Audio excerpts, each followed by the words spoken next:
Memang cantik burung balam, hinggap di atas pokok gaharu. Dari bunyi sambutan salam, nampaknya jamaah terlalu haru. Begitulah terharunya jamaah Perti hari ini melihat acara Perti yang sangat besar dihadiri oleh Andre Gurutta, Bapak Menteri Agama Profesor Dr. Haji Nasaruddin. Mudah-mudahan beliau panjang umur, sehat badan, berkah ilmunya untuk kita semua. Andre Gurutta itu kalau di Jawa kiai, kalau di Minangkabau buya, kalau di Melayu tuan guru, tapi kalau di Bugis Makassar ada namanya Andre Gurutta Muhammad As'ad Al-Bugisi, ada namanya Andre Gurutta Abdurrahman Ambudale, ada namanya Andre Gurutta Sanusi Baco, ada namanya Andre Gurutta Farid Wajdi. Artinya guru kita semua. Mudah-mudahan Allah Subhanahu wa taala dengan acara Perti ini kita berjumpa dengan semua guru-guru kita dan kita dapat berkah ilmunya insyaallah. Bersama kita juga hadir Ketua Persatuan Tarbiyah Islamiyah. Perti ini selalu identik dengan bumi Minangkabau. Kapak bukan sembarang kapak. Kapak lebih tajam dari belati. Batak bukan sembarang Batak. Batak pun bisa jadi ketua Perti. Ini namanya Pak Sarfi Hitauro. Hadir juga bersama kita Bapak Gubernur. Jamur bukan sembarang jamur. Jamur jangan dicampur dengan melati. Gubernur bukan sembarang gubernur. Ini gubernur orang Perti. Ini kalau ada yang bertanya kenapa acara ini hebat betul, ini karena gubernurnya alumni dari Canduang, murid dari Syekh Sulaiman Ar-Rasuli. Ini perlu saya jelaskan supaya jangan ada dusta di antara kita. Kalau Tuhan memasak janur dipakai, apa pula janur dipakai? Kalau Tuhan memasak jamur dari lipat kain. Kalau memanglah orang Perti ini gubernur, kenapa dia tidak berkain? Mana tahu nanti ada orang yang bertanya. Nah, ini perlu juga saya jelaskan. Ini acara beliau yang ketiga. Hari ini acara beliau 3, jadi dia singgah-singgah. Ini semua yang dipertanyakan jamaah nih perlu saya jelaskan. Lalu kemudian kalau Tuhan pergi ke Makkah, jangan lupa membawa nasi. Kalau bolehlah kami bertanya, kalau Tuhan pergi ke Makkah jangan lupa membawa nasi, layar nih hidup sebelah, ini demi efisiensi. Ini tak sudah-sudah kita nih Bu Pantun. Baiklah. Revitalisasi yang tak saya sebutkan namanya buya-buya. Kitab kuning di Riau ini kutub utara, kutub selatan. Kutub utaranya itu Buya Alaidin di Darussalam. Kutub selatannya itu Buya Busro Al-Munawwarah. Saya belum pernah menengok 2 kutub ini duduk satu majelis. Ada memang mereka duduk, cuman saya tak datang. Hari ini duduk semuanya. Jadi yang namanya tak saya sebutkan 10 jari saya angkat, saya mohon maaf. Bukan karena saya tak hormat, tapi karena saya tak ingat dan tak cukup waktu. Kita mau dengarkan nanti keynote speaker kita Andre Gurutta, Profesor Dr. Nasaruddin Umar. Hadirin hadirat, muslimin muslimat, mukminin mukminat, solihin solihat yang belum berbini dan belum bersunat. Semua yang hadir ini dimuliakan Allah Subhanahu wa taala. Revitalisasi pendidikan Perti, istiqomah dan adaptif. Next. Situasi di abad 20, 1901 dan seterusnya, itu kita mengalami penjajah barat yang luar biasa. Dari mulai glory, gospel, gold. Jadi penyebaran agama, tapi di balik itu sebenarnya ingin mengambil sumber daya alam kita, emas. Lalu kemudian sekularisme, diambil dari kata saikulum. Bahasa Arabnya fasluddin anid daulah. yang ujung-ujungnya nanti adalah fasluddin anil insan, bagaimana manusia itu dilepaskan dari agama sehingga dia tidak beragama sekali. Lalu kemudian dari kalangan Islam sendiri ada ekstrim kanan dan ekstrim kiri. Ekstrim kanannya itu ibahiyun, kalau sudah sampai ke level itu tidak lagi pakai syariat, karena syariat itu hanya kulit-kulitnya saja. Sudah sampai kepada hakikat, tidak ada lagi ibadah, sudah, dan seterusnya. Lalu kemudian ada ekstrim kiri.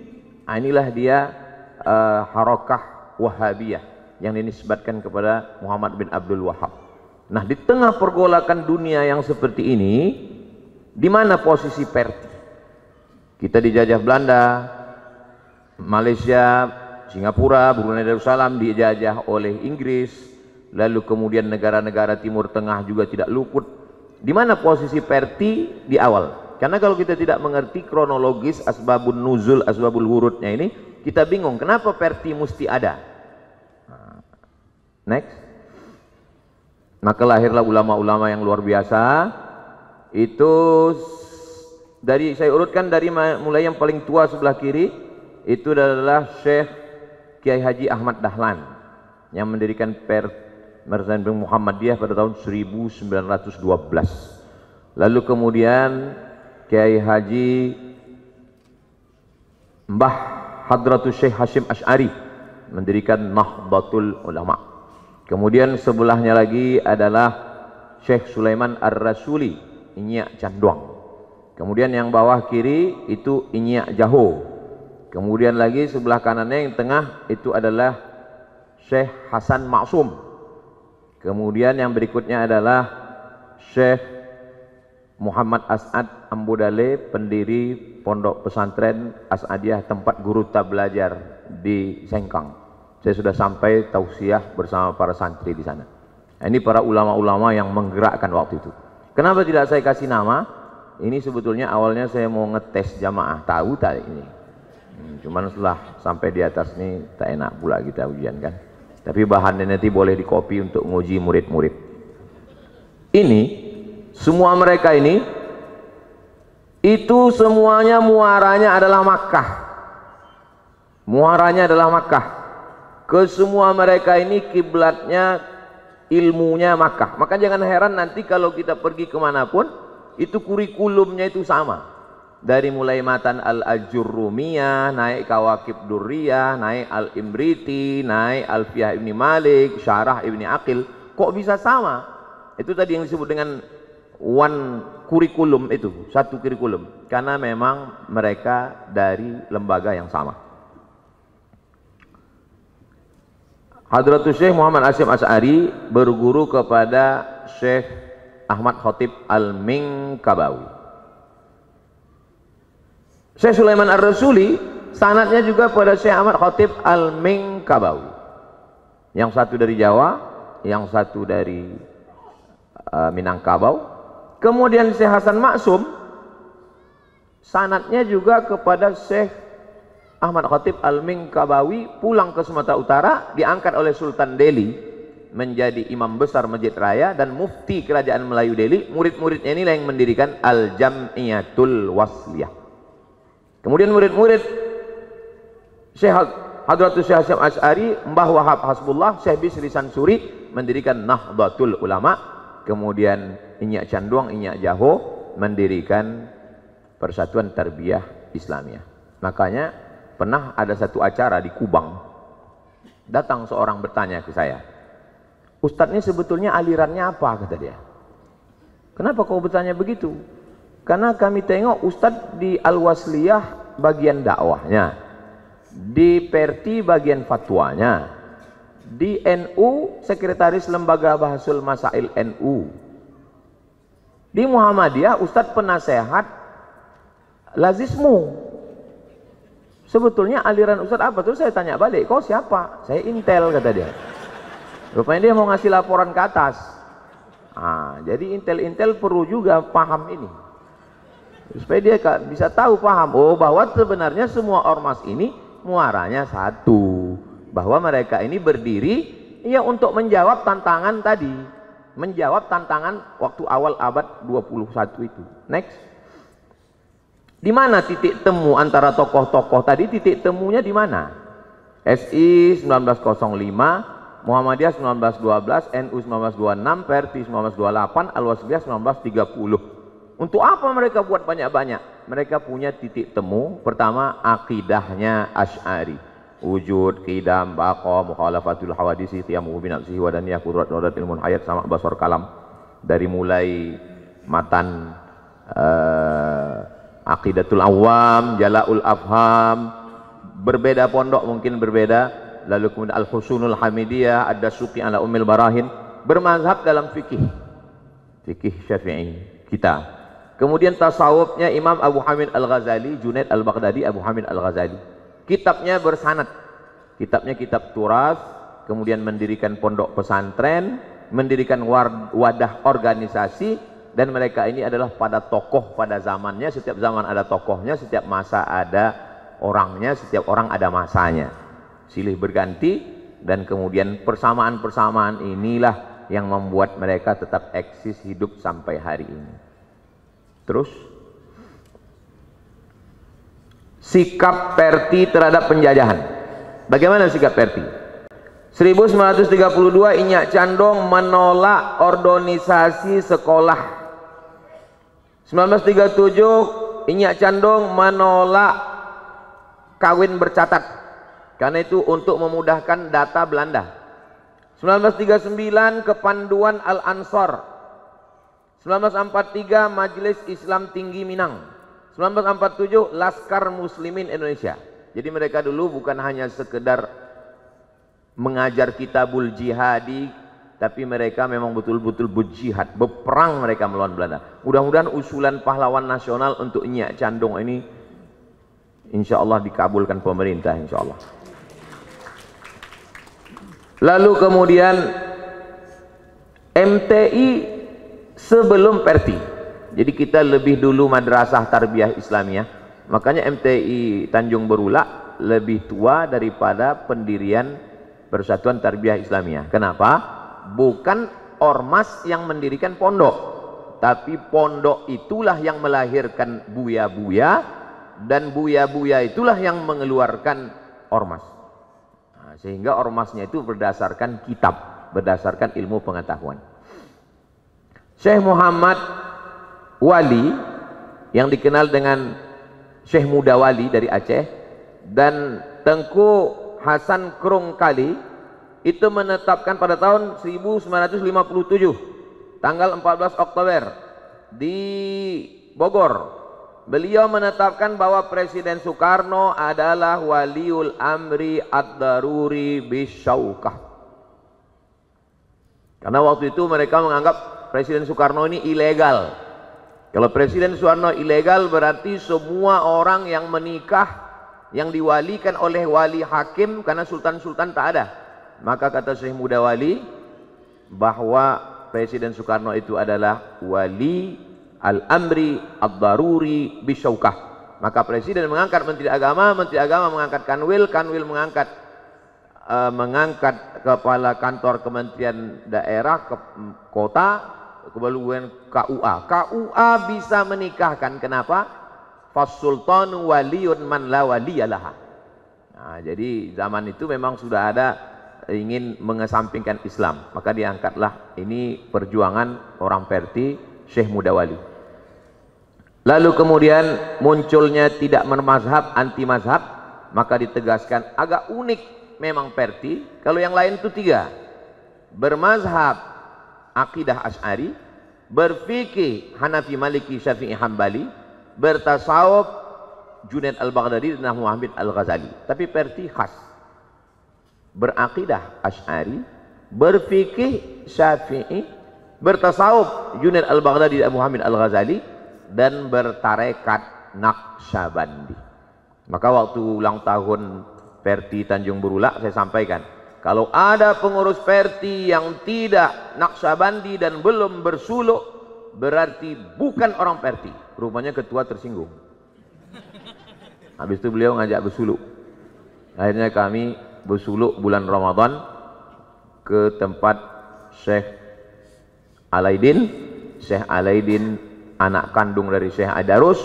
Syekh Aidarus adalah anak kandung dari Syekh Abdul Ghani Al-Kampari.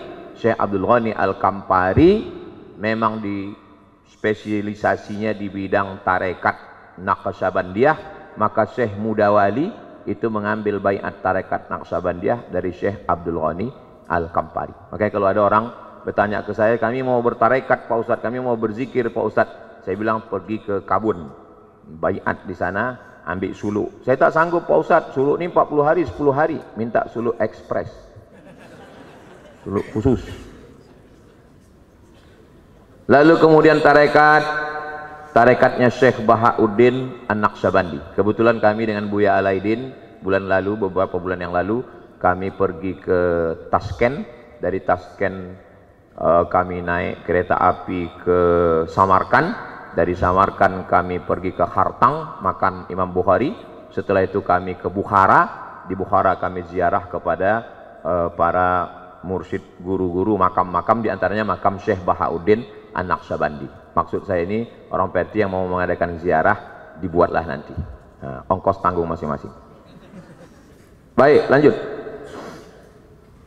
Nah, revitalisasi pendidikan Perti istiqomah dan adaptif.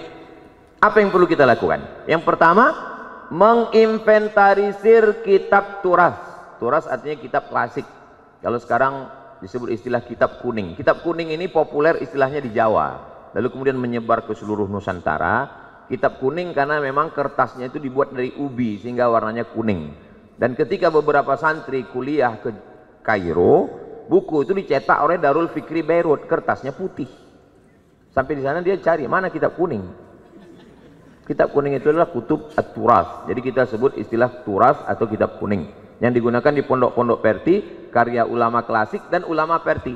Kita tahu bahwa Inyak Candong, Inyak Jaho, itu semua punya kitab-kitab tulisan mereka. Ini mesti dibangkitkan kembali, membangkit batang tarandam, istilah Minangkabau. Kayu kalau dia mau tahan jadi besi direndam lama-lama, ini dibangkitkan lagi kembali. Kemudian yang kedua adalah pelatihan daurah kitab bersanad. Nah, ini salah satu ciri kita, sanad. Al-isnad minad din. Sanad itu bagian dari agama. Fanzuru amman ta'khudhu dinakum, tengok kamu ngambil agama kamu sanadnya dari siapa. Dulu orang bisa berkata, haddatsana Qutaibah bin Sa'idin, akhbarana Malik an Abi Zinadi anil A'raj an Abi Hurairah radhiyallahu anhu qala qala Rasulullah SAW. Sekarang orang tak bersanad lagi. Haddatsana Google wa akhbarani YouTube. AI, Google, YouTube lebih kuat ingatannya dari kita, lebih tahu segalanya, tapi dia tidak bisa membedakan antara Khawarij, Murji'ah, Qadariyah, Jabariyah, Mu'tazilah. Tak tahu dia membedakan. Yang bisa membedakan itu hanya orang yang alim, faqih, sesuai doa Nabi, Allahumma faqihhu fid din wa 'allimhu ta'wil wa zu'u fahmal musallim. Jadi dibuat daurah kitab, dibuat pembacaannya bersanad. Guru-guru kita yang bersanad langsung. Ketua Perti ini murid langsung dari Syekh Sulaiman Ar-Rasyuli. Kemudian Buya Alaidin, Buya Busro, orang-orang yang paham dan bersanad. Mumpung mereka masih ada di tengah kita, kita buatkan daurah, kita ambil sanad kitabnya, khusus pembacaan kitab. Maka kami pun beberapa tahun ini sengaja mendatangkan para masyayikh, di antaranya Syekh Abdul Mun'im bin Abdul Aziz bin Siddiq Al-Qumari. 2 tahun yang lalu hatam Sahih Bukhari, tahun kemarin Sahih Muslim. Ini nanti tahun depan antara Muwatta' Malik atau Sunan Nasa'i, Sunan Ibnu Majah. Supaya apa? Supaya mengembalikan lagi sanad-sanad kitab-kitab. Kemudian yang ketiga, menciptakan metode baru. Jadi kenapa di antara orang malas mondok? Karena terlalu lama. Alhamdulillah sekarang ada metode-metode baru. Ada namanya metode manhaji, ada namanya metode al-miftah, ada namanya metode al-fahmu. Kita berharap Perti bangkit dan punya metode sendiri, insya Allah, berkat doa dan support dari buya-buya sekalian. Yang keempat, membuka program pelatihan singkat baca kitab. Tapi semua program-program ini tidak akan berjalan kalau tidak disupport oleh orang-orang yang punya kekuasaan. Alhamdulillah Guruta, Menteri Agama, Gubernur kita, semuanya support full untuk program-program Perti ini, sehingga kita melihat hari ini acara. Hari ini bangga kita mengupload foto-foto ini. Ambillah foto ini banyak-banyak. Soto bukan sembarang soto, soto dimakan di tengah laut. Foto bukan sembarang foto, habis dipoto langsung diupload. Terus, next. Revitalisasi pendidikan Perti istiqomah dan adaptif. 1. Inventarisir pondok, madrasah dan sekolah. Sangat hijau, agak hijau. Yang sangat hijau itu memang betul-betul pondok Perti. Yang hijau madrasah, pulang ke rumah. Yang agak hijau mungkin atuknya, ketua yayasannya, gurunya mendirikan sekolah SD, SMP, SMA berbau Perti, tapi tidak full. Mungkin 30%, yang ini 70%, yang ini 100%. Ini yang emas 24 karat, yang ini 22, yang ini 18, tapi tetaplah dia emas.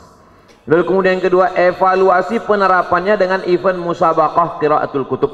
Kita tidak tahu kualitas anak-anak kita ini kalau tidak wa fi dzalika falyatanafasil mutanafisun. Bersainglah mereka tentang pembacaan kitab ini. Berikutnya yang ketiga adalah menjalin kerjasama dengan lembaga-lembaga internasional. Darul Ifta Al-Misriyah, Majma' Al-Buhus, Kuliatul Imam Asy-Syafi'i yang spesialis di bidang mazhab Syafi'i. Alhamdulillah, hari ini datang para profesor, guru-guru besar dari Universitas Islam Sultan Salim Ali Brunei Darussalam, dari Malaysia. Maka seminar internasional ini dalam rangka menjalin kerjasama kita yang baik, karena kita tahu bahwa Asia Tenggara, Patani Thailand Selatan, Moro Filipina, Singapura, Indonesia, Malaysia itu bersatu dalam 3: akidah Asy'ari, fikih bermazhab, dan tasawuf itu adalah Ahlus Sunnah wal Jamaah. Yang keempat, aktif dalam mubahasah, bahasa yubahisu mubahasatan, mencari solusi terhadap permasalahan kontemporer, sehingga hasil-hasilnya itu yang dimasukkan kepada Komisi Fatwa Majelis Ulama Indonesia Pusat, Provinsi, Kabupaten, Kota, sehingga karena di situ ada perwakilan dari NU, perwakilan Muhammadiyah, perwakilan dari Persis, perwakilan dari Perti, perwakilan dari Al-Matla'ul Anwar, perwakilan dari Al-Jam'iyatul Wasliyah, lalu disosialisasikan melalui jurnal. Jadi kita minta kepada anak-anak muda Perti supaya mengelola akun-akun medsos. Jadi ke depan ada akun medsos Perti, ada Instagram, ada Telegram, ada grup WhatsApp yang kesemuanya itu mengupload bagaimana biografi para ulama, bagaimana kemampuan para ulama dan lain sebagainya. Karena ini tidak bisa menerobos Gen Z, Gen Alpha, anak-anak ini kalau tidak pakai bilisani qaumihi dengan bahasa mereka. Next. Langkah sukses mereka di masa lalu itu apa? Kita tidak bisa sukses terbang. Kita mesti menapaki langkah mereka itu yang kita ikut. Pertama, mereka menuntut ilmu. Yang kedua, mereka mendirikan lembaga pendidikan. Yang ketiga, mereka mengajar. Yang keempat, mereka menjaga ketersambungan sanad. Yang kelima, mereka bersilaturahim. Ini alhamdulillah hari ini silaturahim terjalin, terjaga. Ini kalau tak dibuat seminar begini, tak jumpa kita dengan tokoh-tokoh. Hari ini nampak juga kita mana orang yang bekain baru, mana yang baru bekain. Berdakwah dengan semua sarana. Menjaga hati dengan zikir, bertariqah. Tujuan hidupnya ilahi anta maqsudi wa ridhaka matlubi. Meninggalkan legasi.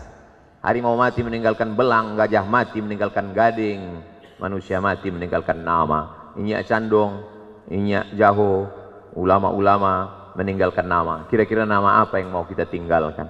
Jadi kalau tadi ketua mengatakan sudah lama saya melantik, baru inilah saya bergetar ketika melantik.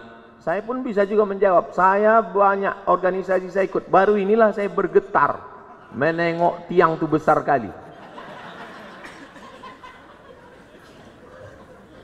Lanjut. Habis.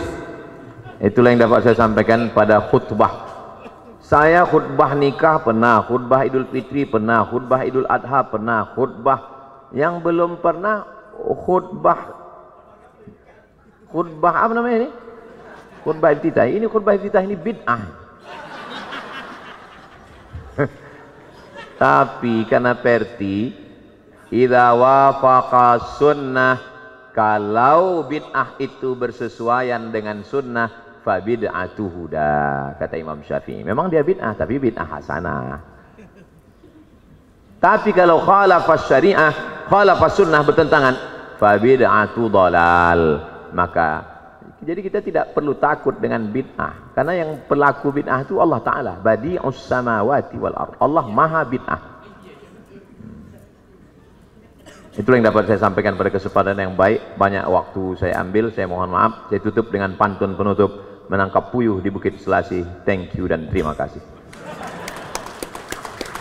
Selamat datang, ahlan wa sahlan kepada Andre Guruta ke bumi Lancang Kuning. Andre Guruta tidak asing datang kemari, karena ini adalah kampung halaman Andre Guruta. Kenapa? Karena Bugis Makassar di Riau ini sudah tak bisa terhitung lagi berapa lama di sini. Sampai ada satu kota di Riau ini memang diambil dari bahasa Bugis. Perawang.